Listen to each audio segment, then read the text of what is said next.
Nasoro Hassan kwa David Bryson. Oh, Paul Peter Kasunda. Paul Peter!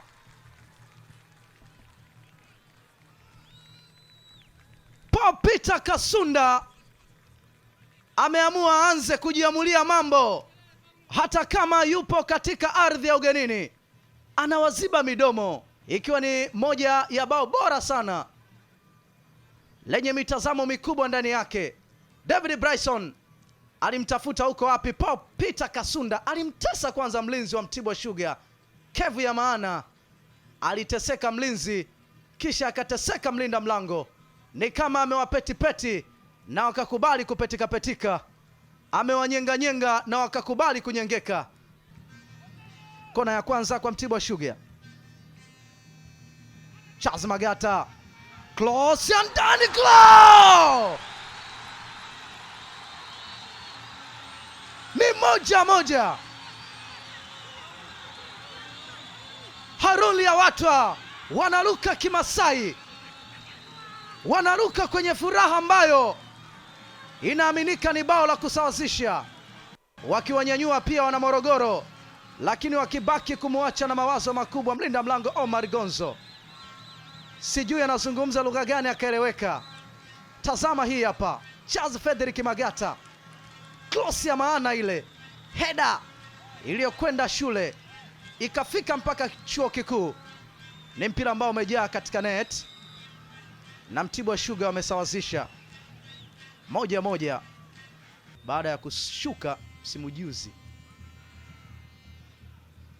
Close ya ndani. Oh! Watamlaumu nani kwenye bao hili? Mtibwa Sugar. Mbona imekuwa kama utani, lakini simu zimeita hatimaye. Na ni yule anawafanya kile alichozoea kuwafanyaga. Pozi la mbali sana hili. Paul Peter Kasunda anawatanguliza JKT Tanzania. Ilianza kama utani, ulikuwa ni mpira ambao aliweza kuondosha, lakini alishindwa kufanya hivyo. Angeweza kuondosha huu Evans Fabian, kichwa chake kile ni kama amepiga mbizi katika bahari ya Hindi. Ni mpira ambao ulikuwa mwepesi kwa Paul Peter Kasunda kusukuma kwenye net, na inawezekana ikawa wakati wa kwake kutafuta hat-trick katika mchezo huu. Ismail Mhesa anabembeleza. Oh, amemkomba, amewekwa chini. Mwamuzi anasema ni mkwaju wa penalty.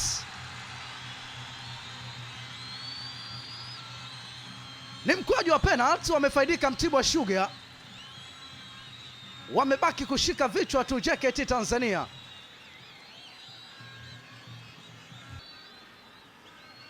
Sareka Labaka anasema hii hapa alikwenda kamkomba hapa Ismail Mhesa. Hii hapa mwamuzi ameita mkwaju wa penalty. On the space, Charles Magata amelevel scoreboard. Ni 2-2. Penalty moja tamu sana kutoka kwa Charles Frederick Magata, akiwanyanyua. Nini wanapaswa kufanya dakika hizi? Shida ilianzia hapa, na penalty ni hii hapa. Charles Frederick Magata amemuuza mlinda mlango Omar Gonzo, amempeleka sokoni akanunue binzali.